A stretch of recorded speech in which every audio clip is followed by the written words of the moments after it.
Shalom.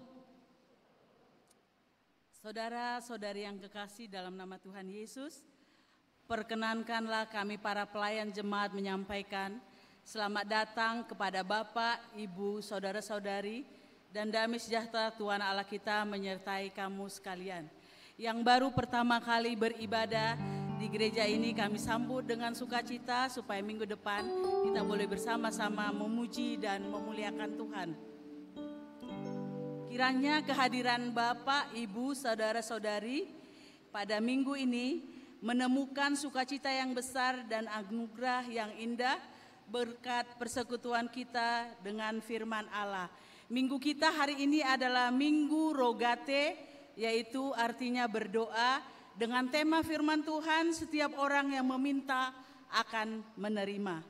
Akhirnya marilah kita satukan hati dan jiwa kita memasuki ibadah penyembahan kepada Tuhan. Kita saat teduh sejenak.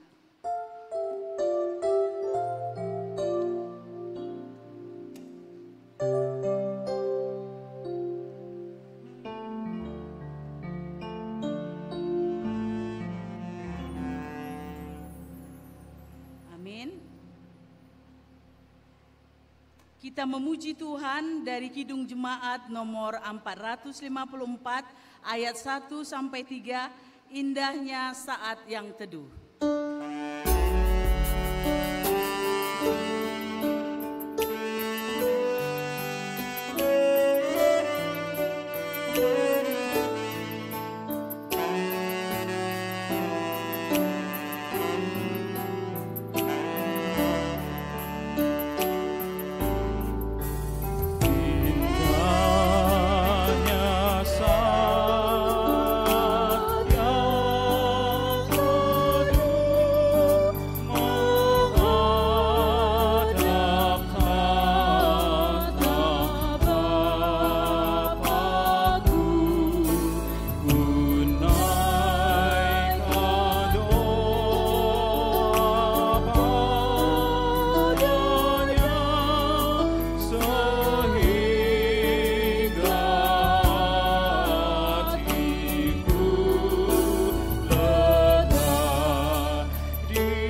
dalam nama Allah Bapa dan nama anaknya Tuhan Yesus Kristus dan nama Roh Kudus, Khalik langit dan bumi.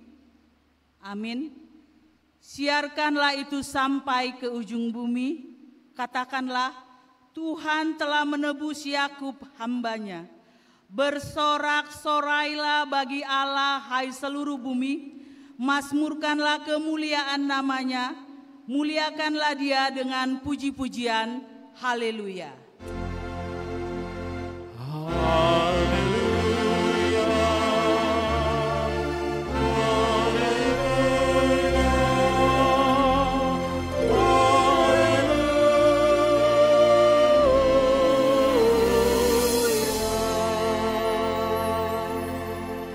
Berdoa.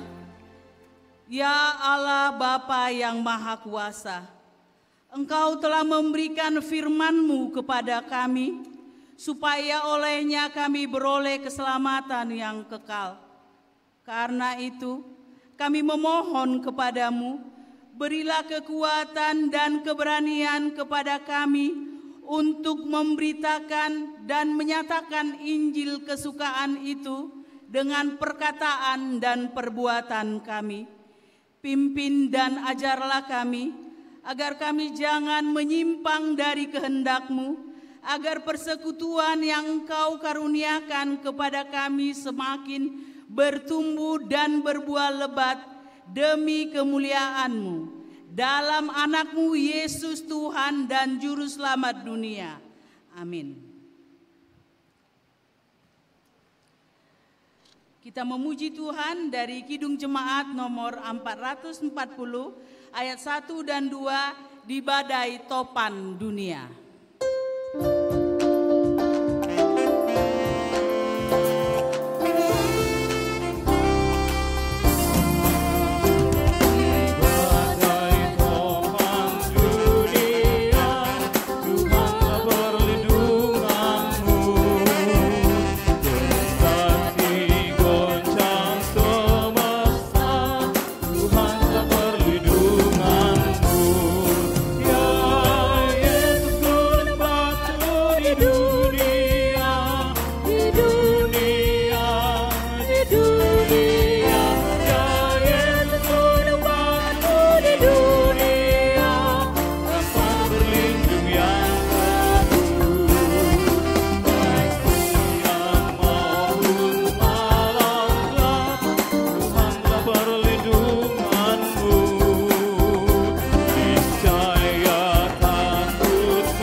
Marilah kita mendengar firman Tuhan sebagai pendahuluan khotbah pada Minggu Rogate yang tertulis dalam Mazmur 28 ayat 1 dan 2. Kita akan baca bagian ini secara responsoria.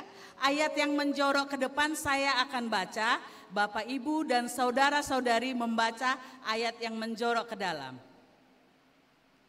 Tuhan perisaiku, dari Daud. Kepadamu ya Tuhan gunung batuku aku berseru.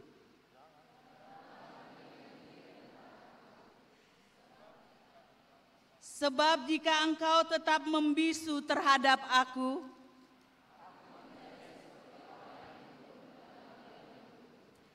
dengarkanlah suara permohonanku dan mengangkat tanganku. Demikianlah firman Tuhan, berbahagialah setiap orang yang mendengar firman Allah, yang menghayati serta mengamalkannya. Amin. Kita memuji Tuhan dari Kidung Jemaat nomor 467 ayat 1 dan 2, Tuhanku bila hati kawanku.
Firman Tuhan berkata dari 1 Yohanes 1 ayat 9, jika kita mengaku dosa kita, Ia adalah setia dan adil, akan mengampuni segala dosa kita. Mari kita datang dengan segala kerendahan hati di hadapan Tuhan, merenungkan semua sikap dan tindakan kita. Mungkin ada dosa dan pelanggaran yang kita lakukan, mari kita akui di hadapan Tuhan. Kita berdoa dalam hati kita masing-masing.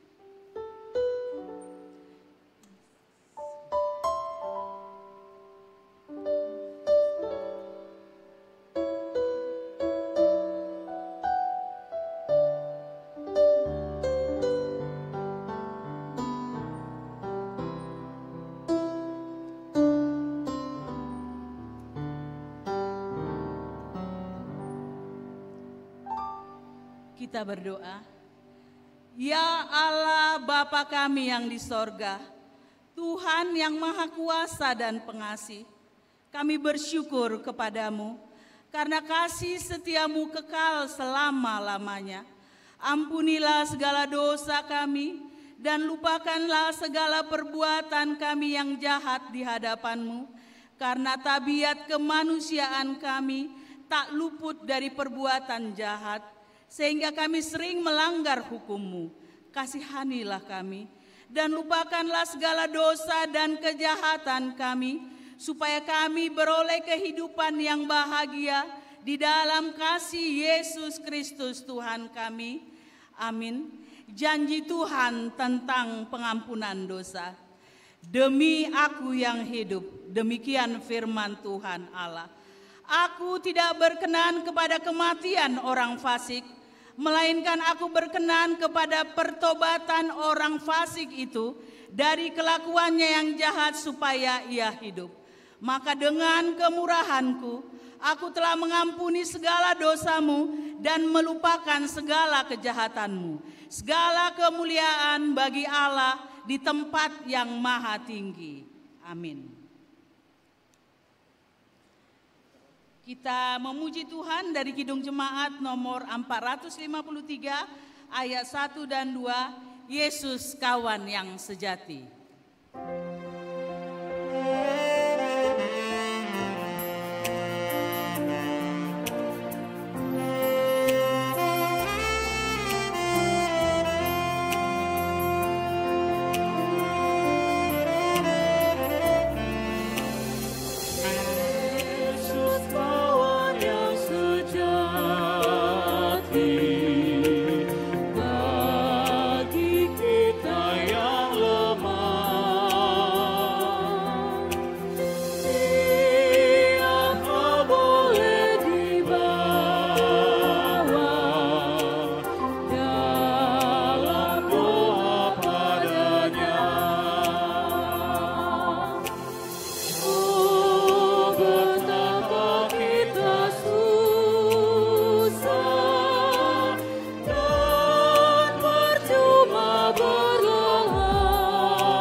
Marilah kita mendengar hukum Tuhan sebagai petunjuk hidup baru yang diambil dari hukum yang kelima dan keenam.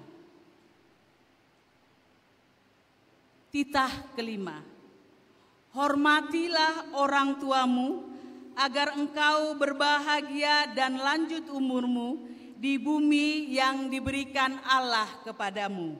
Maksudnya adalah kita harus takut serta kasih kepada Allah.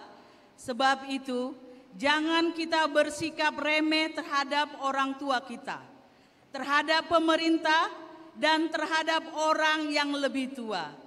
Jangan kita menimbulkan kemarahan mereka, tetapi hendaklah kita selalu menghormati dan mengasihi mereka, menuruti dan menyelami jiwa mereka, serta senantiasa berbuat baik kepada mereka. Titah keenam, jangan engkau membunuh. Maksudnya adalah kita harus takut serta kasih kepada Allah. Sebab itu jangan kita menyakiti serta membahayakan hidup tetangga kita, melainkan kita harus bersahabat dan membantu kehidupan hidup mereka. Demikianlah pembacaan hukum Tuhan. Marilah kita sama-sama memohon kekuatan daripada Tuhan. Ya Allah Bapa kami, berilah kami kekuatan untuk melakukan yang sesuai dengan hukum-Mu. Amin. Kita memuji Tuhan dari Kidung Jemaat nomor 344 ayat 1 dan 2, ingat akan nama Yesus.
Marilah kita bersaksi mengikrarkan pengakuan iman kita bersama jemaat pada segala abad di seluruh dunia ini. Kita ucapkan bersama-sama. Aku percaya kepada Allah Bapa yang Maha Kuasa, Khalik langit dan bumi.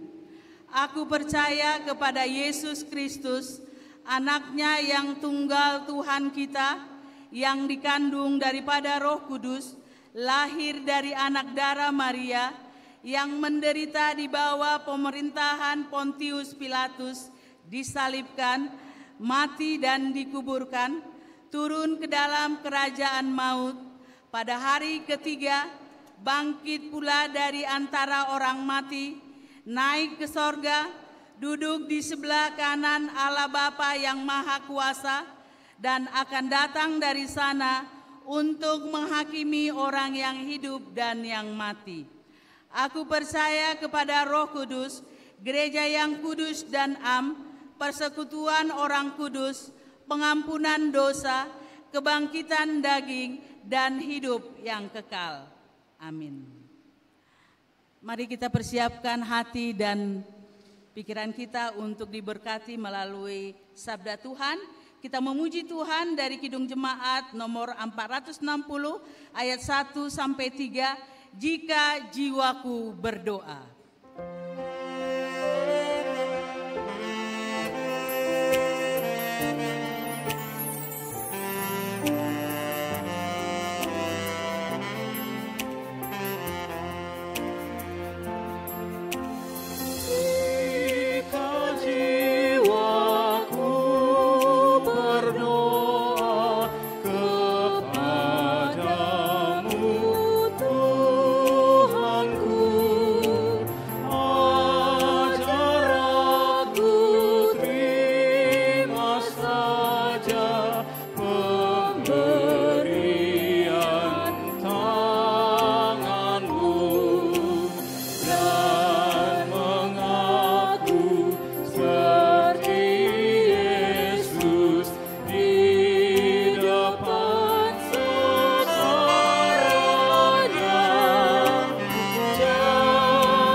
Bapa di dalam surga yang sangat mengasihi kami seluruh anak-anak-Mu dengan segala keberadaan kami.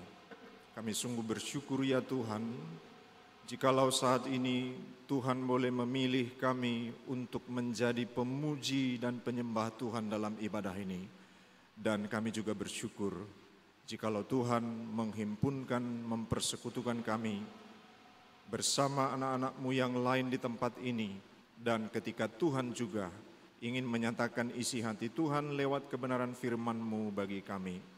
Roh-Mu yang kudus yang sudah Engkau meteraikan bagi kami setiap orang yang percaya, sumber hikmat dan pengetahuan, kiranya menolong kami ya Bapa, sehingga ketika hamba-Mu yang terbatas menyatakan kebenaran firman-Mu, seluruh hamba-hamba-Mu yang mendengarkan, kami bersama-sama beroleh berkat dari kebenaran firman-Mu. Di dalam nama Tuhan Yesus kami berdoa dan bersyukur.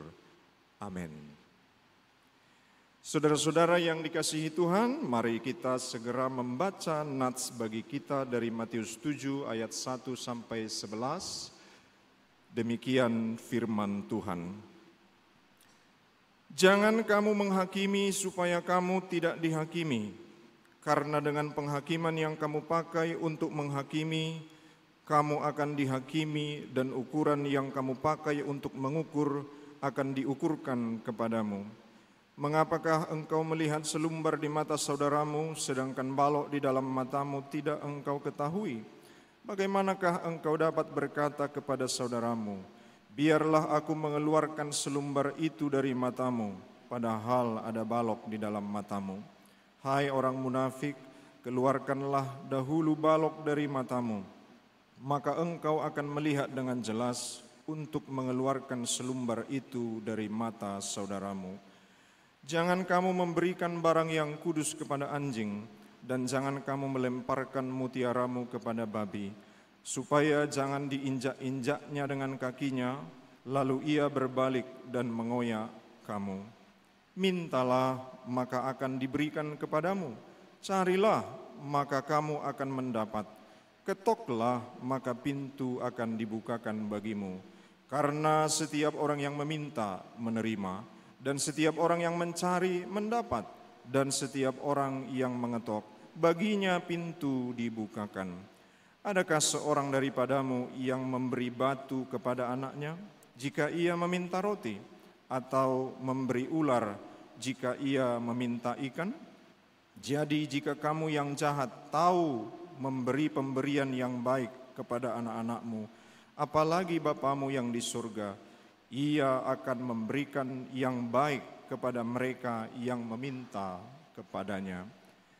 Sampai sedemikian pembacaan firman Tuhan bagi kita. Saudara-saudara yang dikasihi Tuhan, kalau kita melihat nats kita ini lumayan panjang, dan kalau kita melihat yang lumayan panjang ini sebenarnya seperti dalam Alkitab kita, ada 3 tema besar di sana. Yang pertama tentang menghakimi, yang kedua tentang yang kudus dan yang berharga, dan yang ketiga tentang berdoa. Izinkanlah kami untuk boleh kita fokus kepada pokok yang ketiga, sebagaimana minggu kita hari ini, Minggu Rogate, tentang doa, dan untuk menjawab tema yang sudah ditetapkan bagi kita, sebuah tema yang sangat indah, sebuah tema yang sangat menyenangkan. Kenapa? Setiap orang yang meminta akan menerima. Saudara-saudara yang dikasihi Tuhan, adapun Matius 7 ini adalah bagian yang tidak terpisahkan dari khotbah di bukit, yaitu mulai dari pasal 5. Pasal 5 sampai pasal 7 ini adalah pengajaran Tuhan Yesus ketika dia mengambil tempat yang mana tempat itu adalah pesan bagi semua orang bahwa apa yang disampaikannya itu sangat penting. Itu sebab secara geografis dia mengambil tempat yang banyak orang bisa melihat dengan baik, banyak orang bisa mendengar dengan baik. Artinya apa yang disampaikan Yesus dalam khotbah di bukit ini sungguh adalah sesuatu yang sangat penting. Itu sebab dia meminta perhatian dengan memposisikan diri di tempat yang agak tinggi untuk dia boleh menyampaikan hal itu dengan baik. Selanjutnya saudara-saudara tentang berdoa. Kita sudah melihat sebelumnya sebenarnya Yesus sudah berbicara tentang doa ketika dia menyampaikan tentang doa pada pasal 6. Sebenarnya Matius pasal 6 Tuhan Yesus sudah bercerita tentang doa di sana. Dan dari situ kita bisa melihat bahwa orang-orang yang mengikut Tuhan mempunyai permasalahan dalam berdoa. Sebenarnya kita mempunyai permasalahan dalam berdoa. Itu sebab ketika Yesus memulai tentang pengajaran tentang doa dalam pasal 6, bukankah di situ Yesus memberikan peringatan-peringatan. Kalau berdoa jangan seperti ini. Kalau berdoa harus begini. Janganlah bertele-tele. Janganlah mengira bahwa panjangnya doa menentukan Tuhan akan menjawab. Lalu kalau engkau berdoa janganlah dipamerkan, tetapi masuklah ke dalam kamarmu. Ini adalah peringatan Tuhan Yesus kepada orang-orang saat itu bahwa memang manusia punya masalah tentang doa. Walaupun kadang-kadang ada masalah itu yang sebenarnya ringan-ringan saja dan ada juga sebenarnya masalahnya tidak ringan-ringan saja. Saudara, saya tidak tahu apakah saudara sama dengan saya soal berdoa. Sebelum saya mengenal firman Tuhan, saya sudah berdoa. Apakah Bapak Ibu, saudara-saudara demikian juga? Sebelum saya mengenal firman Tuhan, saya tidak tahu Yunus itu di kitab apa, saya tidak tahu Wahyu itu di kitab mana. Saya tidak tahu Alkitab itu ada 2 perjanjian, perjanjian lama dan perjanjian baru. Saya tidak tahu satupun tentang pelajaran tentang doa dari Tuhan Yesus. Saya tidak tahu. Tapi saya sudah mulai berdoa. Artinya kalau dalam perkuliahan, belum teorinya sudah praktek, kira-kira begitu ya. Karena sebelum saya bisa membaca, orang tua sudah mengajari saya berdoa. Dan tidak salah juga kalau saya katakan, doa yang saya lakukan adalah doa karena diajarkan. Walaupun saya tidak tahu juga apakah orang tua saya punya pemahaman yang alkitabiah tentang doa. Karena apa? Karena memang ada doa yang tidak alkitabiah dan ada doa yang alkitabiah. Oh, kok bisa pula begitu? Ya. Termasuk yang sudah disampaikan Yesus pada pasal 6. Bahwa berdoa itu adalah persoalan yang personal dengan Tuhan. Saudara-saudara, selanjutnya setelah belajar kebenaran firman Tuhan, saya akhirnya memahami bahwa doa-doa saya perlu untuk diperbaiki. Kenapa? Bukan soal dosa atau tidak, tetapi supaya kita menjadi orang-orang yang berdoa dengan efektif kepada Tuhan. Termasuk dengan nats kita hari ini, ketika nats kita mengatakan, mintalah maka akan diberikan kepadamu, carilah maka kamu akan mendapat, ketoklah maka pintu akan dibukakan bagimu. Saudara-saudara yang dikasihi Tuhan, siapakah di antara saudara yang setiap meminta kepada Tuhan, Tuhan memberikan? Bolehlah angkat tangan saudara. Adakah di antara saudara yang setiap meminta kepada Tuhan, dia menerima apa yang dia minta kepada Tuhan? Siapakah di antara kita yang bersekutu hari ini, yang kalau mengetok pintu Tuhan, Tuhan pasti bukakan? Atau kalau saya tanya lebih lagi, kira-kira mana banyakan Bapak Ibu, saudara-saudara? Dari seluruh doa kita, mana lebih banyak yang dikabulkan atau yang tidak dikabulkan? Kira-kira yang mana? Lebih banyak yang dikabulkan? Diberkatilah saudara. Tetapi sekalipun kita katakan lebih banyak yang dikabulkan, yang pasti kita semua mendapati diri kita bahwa ada doa kita ketika kita meminta Tuhan tidak berikan. Itu pengakuan kita bersama. Ada. Berarti ada sesuatu yang bermasalah di sini.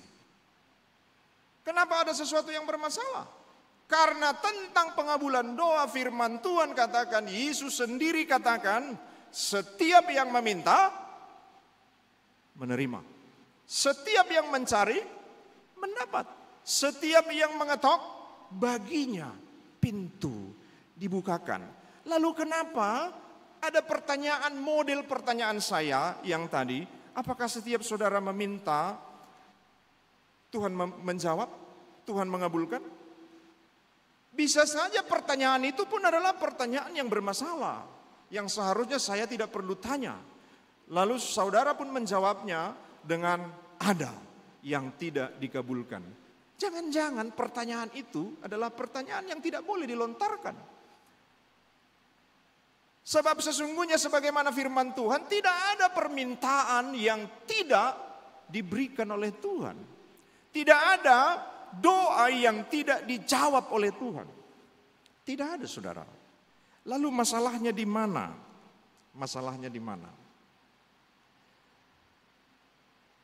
Ketika mulai belajar teologi, tentu kitab Kejadian adalah kitab yang sangat penting untuk dipelajari dengan sungguh-sungguh bagi kami yang sekolah teologi. Kenapa? Karena Kejadian adalah mukadimah dari sebuah kitab kehidupan. Lalu ketika kita mempelajari itu, saudara, kita menemukan sedikitnya 13 kali itu, mungkin 12 atau 13, perkataan berfirmanlah Tuhan. Berfirmanlah Tuhan, lalu setiap Alkitab mengatakan berfirmanlah Tuhan, lalu ditutup dengan jadilah demikian. Berfirmanlah Tuhan, jadilah demikian. Ini mengarahkan hati kita dan pikiran kita supaya tahu bahwa Tuhan kalau sudah berfirman pasti jadi. Artinya juga kalau Tuhan hari ini berkata, mintalah maka akan diberikan, carilah maka akan mendapat, ketoklah maka pintu akan dibukakan. Lalu dilanjut dengan penjelasan yang lain, sebab setiap yang meminta akan menerima, yang mencari akan mendapatkan, dan yang mengetok baginya pintu akan dibukakan. Ini adalah keya dan keaminan firman Tuhan. Ini betul-betul terjadi, tidak mungkin tidak terjadi. Lalu kita mendapati diri kita tadi, ada banyak kok Pak Pendeta, doa saya minta ini, Tuhan tidak kasih. Persoalannya di mana? Karena tidak mungkin firman Tuhan yang bermasalah. Firman Tuhan pasti ya dan amin. Firman Tuhan tidak mungkin tidak tergenapi. Tuhan tidak mungkin mengingkari dirinya. Dia berkata setiap yang meminta akan menerima, setiap yang mencari akan mendapat, setiap yang mengetok pintu akan dibukakan baginya. Tidak mungkin Tuhan mengingkari itu. Tuhan pasti akan menepati itu. Lalu masalahnya di mana? Kalau begitu, berarti kan ada masalah ya. Apakah masalahnya di firman Tuhan? Tidak. Masalahnya adalah bagaimana kita memahami berdoa. Dalam pasal 6, sebelum Yesus mengajarkan, jika engkau berdoa, berdoalah demikian. Bapa kami yang di surga, dikuduskanlah namamu, dan seterusnya. Sebelumnya, apa yang Tuhan katakan? Ketahuilah bahwa sebelum kamu meminta, Bapamu yang di surga tahu apa yang engkau perlukan. Dalam relasi anak muda yang berpacaran, ya, sering ada kalimat, abang pura-pura enggak tahu. Kenapa sih saya harus minta dulu baru dikasih? Bukankah abang sudah tahu aku memerlukan itu? Apakah aku harus mengemis baru abang memberikannya, kira-kira begitu ya? Dalam relasi, kalau sudah tahu, kenapa harus meminta? Biasanya ini jadi persoalan dalam relasi kita. Kalau seorang kekasih mengatakan, aku tahu apa yang kau perlukan. Lalu kita bilang, lalu kenapa enggak dikasih? Mintalah. Sebegitu aja cintamu sama aku ya bang. Harus ku minta dulu baru kau kasih, kan begitu ya. Tetapi kita mendapati dalam firman Tuhan, ketika Tuhan berkata berdoalah, sebelumnya Tuhan katakan, sebelum kamu minta, Bapamu yang di surga tahu apa yang kamu butuhkan. Kan jadi timbul pertanyaan. Tuhan sudah tahu. Kenapa pula kita disuruh untuk meminta? Apakah Tuhan adalah pribadi yang harus diambil hatinya? Saya kira Tuhan tidak pribadi yang harus diambil hatinya, kan begitu ya. Apakah Tuhan yang memerlukan basa-basi? Saya kira Tuhan tidak memerlukan basa-basi. Tetapi kenapa Tuhan mengatakan, Bapa di surga tahu apa yang kita butuhkan. Lalu selanjutnya, tapi mintalah. Tapi mintalah. Kadang-kadang memang kalau saya mengingat masa kecil, saya harus mengakui bahwa bagi saya berdoa itu seperti kita menyampaikan beberapa list permintaan kepada penjaga sebuah toko. Dan dalam keadaan yang seperti itu, relasi yang ada antara kita dengan penjaga toko itu, relasinya adalah relationship. Tuhan tidak mau relasi kita dengan Tuhan adalah relationship. Tapi Tuhan mau kita betul-betul berada dalam relationship dengan Tuhan. Ada relasi yang dekat antara kita dengan Tuhan. Bukankah tanda relasi yang baik adalah ada komunikasi? Bukankah tanda relasi yang baik adalah ada percakapan? Percakapan bahkan walaupun sudah tahu tapi masih dipercakapkan. Relasi yang bagaimana? Kalau yang dipercakapkan adalah hanya hal-hal yang belum tahu sama tahu. Biasanya itu hanya antara bawahan dan atasan. Nggak boleh membicarakan yang lain selain membicarakan apa yang diperlukan, ini lalu selesai. Tetapi ketika ada dua pribadi yang berbicara satu sama lain, termasuk hal-hal yang sudah saling tahu, bukankah itu adalah gambaran Tuhan rindu kita punya relasi yang akrab dengan Tuhan. Saudara bisa bayangkan? Kalau saudara sebagai orang tua, lalu hubungan dengan anak hanya hubungan Pak, aku butuh ini, Ma, aku butuh ini. Setiap hari hubungannya hanya itu. Itu relasi yang bagaimana? Saya kira semua kita sepakat. Itu relasi yang tidak sehat. Relasi yang sehat adalah kita juga berbicara, walaupun sudah tahu kebutuhan anak kita ini, kebutuhan anak kita ini, walaupun kita sudah tahu.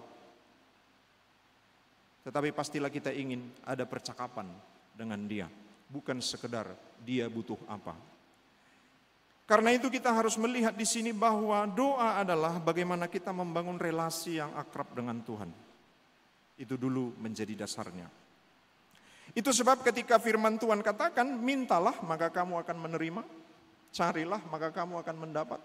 Ketoklah maka bagimu pintu akan dibukakan. Selanjutnya digambarkan kepada kita sebuah relasi. Relasi apa? Bapa dengan anak. Adakah bapa yang memberikan batu kepada anaknya ketika anaknya minta roti? Adakah bapa yang memberikan ular kepada anaknya ketika anaknya minta ikan? Semua kita pasti tahu jawabannya. Tidak ada. Kita kembali kepada permasalahan kita yang tadi, saudara-saudara. Apa itu? Kenapa aku mendapati diriku? Tidak semua yang kuminta, ku dapat. Kenapa aku mendapati diriku? Tidak semua yang ku cari kepada Tuhan, aku dapatkan. Kenapa tidak setiap aku mengetok pintu, pintu itu tidak dibukakan? Kalau firman Tuhan tidak mungkin ingkar, firman Tuhan tidak mungkin meleset, maka persoalannya adalah ada pada kita memahami permintaan kita dan memahami jawaban Tuhan. Masalahnya di situ. Bagaimana kita memahami permintaan kita dan bagaimana kita memahami jawaban Tuhan. Saudara-saudara yang dikasihi Tuhan, suatu saat ketika terjadi banjir besar, seorang anak Tuhan, orang percaya, dia terjebak di rumahnya yang sudah tenggelam hampir sampai ke bagian atas pintu. Lalu karena rumahnya agak jauh, paling ujung, maka tidak ada yang mendengarnya ketika dia berteriak-teriak minta tolong. Lalu ketika dia terjebak di dalam rumahnya dengan kondisi menggantung di kayu lubang angin, dia menggantung di situ, lalu dia berdoa, Tuhan, aku percaya kepadamu, aku sungguh tahu Engkau mengasihiku, karena itu Tuhan, kirimkanlah tim SAR untuk menolongku. Amin. Dia percaya, 1 jam dia menunggu, tim SAR-nya enggak datang-datang. Lalu dia kembali berdoa, Tuhan, aku percaya kepadamu, kirimkanlah tim SAR untuk menolongku. Sampai 3 jam, tim SAR tidak datang-datang. Sampai dia tidak sadar, rupanya sudah makin berat badannya. Tadi badannya masih ringan. Karena apa? Karena ketika dia pegang itu kayu lubang angin, masih ada air yang menggenangi seluruh badannya sehingga badannya ringan. Lalu dia tidak sadar, semakin berat ini. Bagaimana pula ini?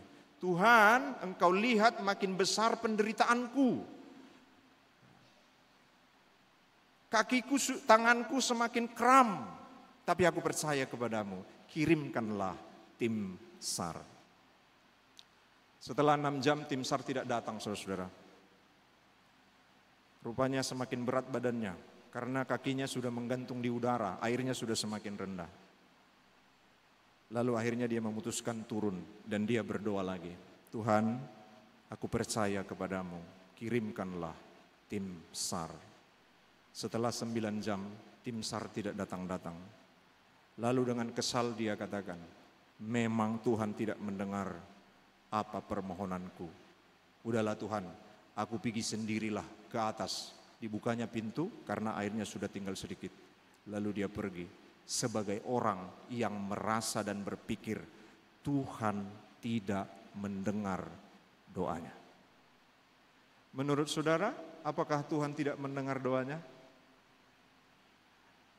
Apakah Tuhan tidak mendengar doanya? Tuhan mendengar doanya, hanya saja dia salah mengerti sebuah permintaan dan dia salah mengenal Tuhan. Karena apa? Dia berdoa dan sudah mengunci jawaban doa dari Tuhan adalah ini. Saudara, kita bisa terjebak dalam doa yang seperti itu. Ketika kita memohon sesuatu kepada Tuhan, lalu kita sudah mengunci bahwa jawabannya adalah ini Tuhan.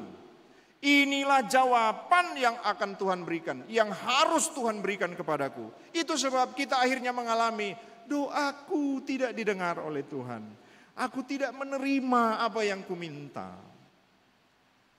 Karena kita mengunci jawaban Tuhan. Kita lupa bahwa Bapa di sorga itu bukan Bapa yang untuk doa-doa kita jawabannya dia hanya punya satu. Tuhan tidak punya hanya satu jawaban atas doa kita, saudara. Apakah Tuhan tidak menjawab doanya? Tidak. Tapi apakah Tuhan memberi kebutuhannya? Ya, Tuhan memberi kebutuhannya. Kadang-kadang orang hanya meminta tim SAR, padahal Tuhan bisa memberikan kekuatan untuk mampu bertahan. Ada banyak orang berdoa meminta makanan dan dia berpikir jawaban atas persoalan hidupnya itu satu-satunya adalah makanan. Lalu dia mendapati Tuhan tidak kasih makanan, tapi Tuhan kasih kekuatan.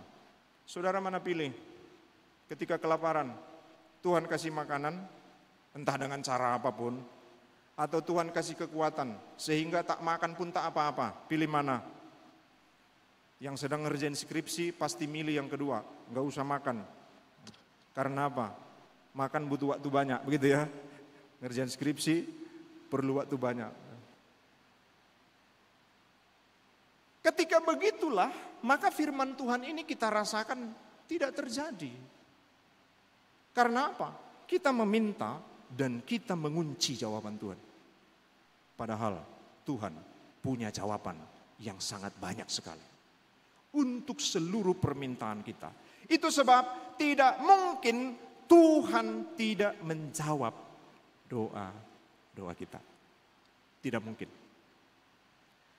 Hanya saja kita perlu belajar bahwa untuk menyadari bahwa permintaan kita selalu adalah permintaan yang masih antara benar atau tidak. Tetapi sekalipun permintaan kita salah, Tuhan tidak pernah memberikan jawaban yang salah kepada kita. Itulah indahnya memiliki Bapa di surga. Bahkan sekalipun kita memohon permohonan yang salah, tapi Tuhan tidak akan menjawabnya dengan jawaban yang salah. Itu sebab kita berbahagia sebagai anak-anak dari Bapa di surga. Dan hari ini firman ini mengingatkan kita saudara-saudara, mari kita katakan amin akan firman ini. Bahwa kalau kita meminta, Tuhan pasti menjawab. Amin. Kalau kita mencari, Tuhan pasti akan mempertemukan kita dengan apa yang kita cari. Amin. Kalau kita mengetok pintu Tuhan, Tuhan akan membukakan pintu bagi kita. Amin. Amin. Di tengah keterbatasan kita dalam meminta, mari percaya, Bapa di surga selalu memberi jawaban. Dan jawaban Bapa di surga melebihi dari apa yang kita minta. Dalam bahasa Yunani, sebagai bahasa perjanjian baru, mintalah, carilah, ketoklah. Ketiga kata ini adalah kata yang bermakna mintalah langsung. Mintalah langsung kepada Tuhan. Ini perintah langsung dari Tuhan dan mari langsung kita lakukan. Artinya apa? Sekalipun pemahaman kita tentang doa terbatas, tapi berdoalah. Sekalipun pemahaman kita akan cara Tuhan menjawab doa kita terbatas, teruslah berdoa. Sekalipun Tuhan sebenarnya sudah jawab, tapi kita merasa belum Tuhan jawab juga, teruslah berdoa. Jangan pernah berhenti berdoa. Karena untuk apa Bapa yang di surga yang maha tahu itu meminta kita berdoa? Karena Dia ingin meyakinkan kita bahwa Bapa yang di surga itu adalah Bapa yang menjadi jawaban atas segala pertanyaan hidup kita. Dialah sumber segala yang kita perlukan dalam hidup kita.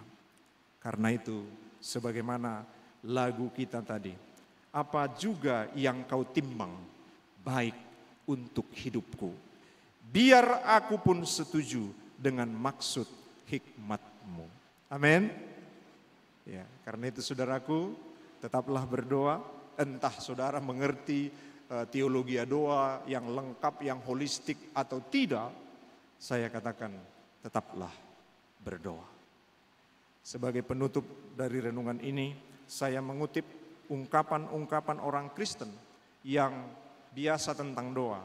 Doa adalah nafas hidup, sama pemahaman kita, pengetahuan kita akan hal itu. Doa adalah nafas hidup, tetapi ada hal yang harus kita tambahkan sedikit. Doa adalah nafas hidup, itu tidak salah saudara. Tetapi itu ketika kita menghembuskan nafas.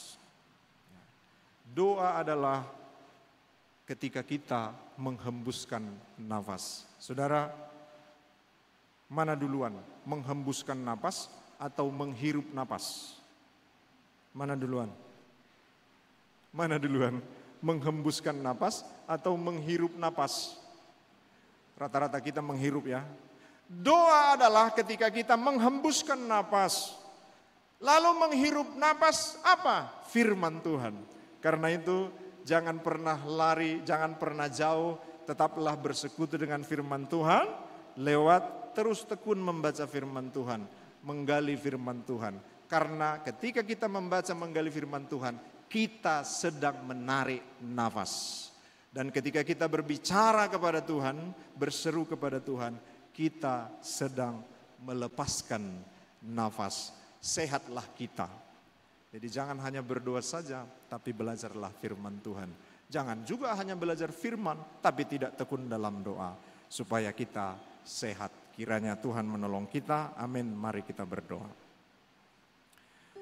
Bapa di dalam surga, terima kasih untuk firman-Mu yang Tuhan nyatakan bagi kami, yang mengingatkan kami bahwa sesungguhnya kasih Tuhan tidak bergantung kepada doa kami, sebab sebelum kami meminta, Tuhan sudah tahu apa yang kami butuhkan. Bahkan ketika kami lupa meminta, Tuhan tidak pernah lupa memberi apa yang kami butuhkan. Karena sesungguhnya kami menyadari jauh lebih banyak yang kami terima dari Tuhan ketika kami tidak berdoa, melebihi dari yang kami terima karena doa-doa kami. Tetapi hari ini Tuhan mengingatkan kami, kendati Tuhan tahu apa yang kami perlukan, Tuhan rindu kami berbicara kepada Tuhan. Tuhan rindu kami berseru kepada Tuhan sebagai bukti bahwa kami sungguh percaya kepada Tuhan, bahwa kami sungguh menyadari kami adalah anak-anak-Mu dan Bapa di surga adalah Bapa kami yang baik. Tolong semua anak-anak-Mu Tuhan dalam seluruh doa mereka. Tiliklah apa yang mereka serukan kepada Tuhan. Dan biarlah dengan pertimbangan-Mu yang agung, Engkau menolong anak-anak-Mu untuk dapat melihat, untuk dapat mengetahui dan merasakan jawaban apa yang Tuhan berikan kepada mereka. Terima kasih Bapa di surga, kami berdoa untuk seluruh anak-anak-Mu ini dalam kehidupan mereka, dalam perjuangan mereka, yang dalam studi Tuhan berkati dan Tuhan tolong, yang dalam pekerjaan Tuhan berkati dan Tuhan tolong, yang sedang persiapan studi Tuhan tolong, persiapan dengan baik, yang sedang persiapan untuk pekerjaan Tuhan tolong, mereka boleh membekali diri dengan baik. Dan kami berdoa untuk orang tua kami ya Tuhan, sebagaimana hari ini firman-Mu mengingatkan kami melalui hukum Tuhan, bagaimana kami harus menghormati orang tua. Bapa di surga, kami hari ini berdoa untuk orang tua kami, entah yang tinggal bersama kami pun yang tidak tinggal bersama kami. Tolonglah mereka dalam kehidupannya Tuhan, topang mereka, berikan sukacita senantiasa bagi mereka, beri kekuatan, beri kesehatan, dan ajari kami anak-anak untuk menghormati, mengasihi mereka dengan tidak berhenti menyebut nama mereka dalam doa-doa kami kepada Tuhan, dan juga menjadi alat Tuhan menyukacitakan mereka dengan kami bersungguh-sungguh dalam perjuangan kami, dalam studi, dalam pekerjaan, atau dalam apapun. Terima kasih Bapa di surga, dalam nama Yesus kami berdoa dan bersyukur kepadamu. Amin.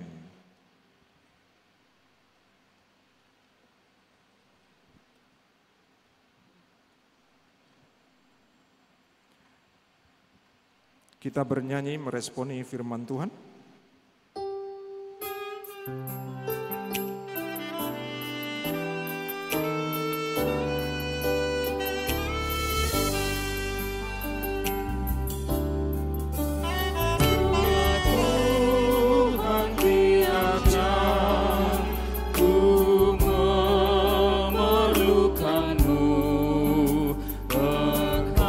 Segala yang memberi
Marilah kita mendengarkan firman Tuhan sebagai dasar kita memberi persembahan kepada Tuhan dari Lukas 6 ayat 38. Berilah dan kamu akan diberi suatu takaran yang baik, yang dipadatkan, yang digoncang, dan yang tumpah keluar akan dicurahkan ke dalam ribaanmu. Sebab ukuran yang kamu pakai untuk mengukur akan diukurkan kepadamu. Amin. Kita menyerahkan persembahan kita bernyanyi. Kidung Jemaat 433.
Marilah kita mendoakan persembahan kita berdoa. Ya Allah Bapa kami yang ada di surga, kami mengaku dengan setulus hati Engkaulah sumber segala berkat dan karunia dalam hidup kami. Di sini kami mempersembahkan kurban syukur kami kepadamu. Terimalah persembahan umat-Mu dan berkatilah menjadi alat kesaksian, persekutuan dan pelayanan jemaat-Mu ini. Jadikanlah hidup kami persembahan yang berkenan kepadamu, dan pakailah hidup kami untuk turut menghadirkan tanda-tanda kerajaan-Mu, kasih, keadilan, damai sejahtera dan sukacita, Bukalah hati kami oleh Roh Kudus-Mu, agar kami senantiasa mengucapkan syukur kepadamu, di dalam nama Yesus Kristus Tuhan kami. Amin.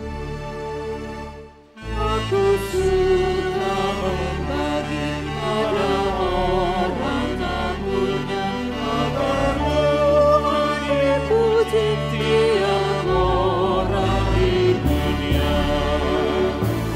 Pun kepada Tuhanku ku beri persembahan, aku kira tak tahu apalah ku yang Bapa kami yang di surga, dikuduskanlah namamu. Datanglah kerajaan-Mu, jadilah kehendak-Mu di bumi seperti di surga. Berikanlah kami pada hari ini makanan kami yang secukupnya, dan ampunilah kami akan kesalahan kami, seperti kami juga mengampuni orang yang bersalah kepada kami. Dan janganlah membawa kami ke dalam pencobaan, tetapi lepaskanlah kami dari yang jahat.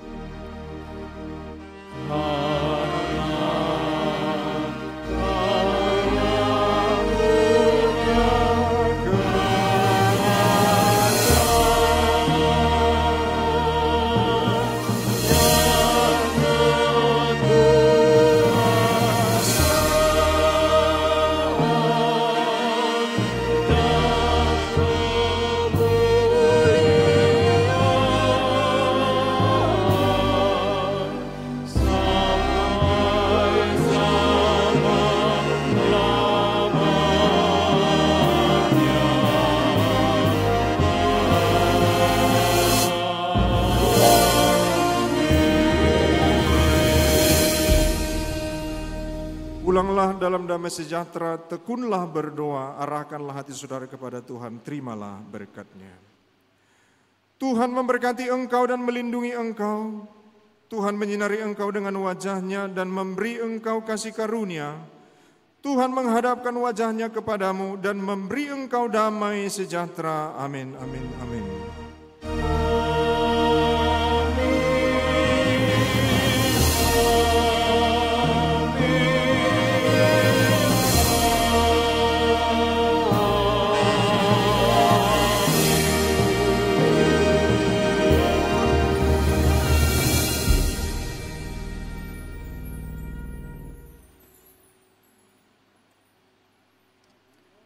Shalom.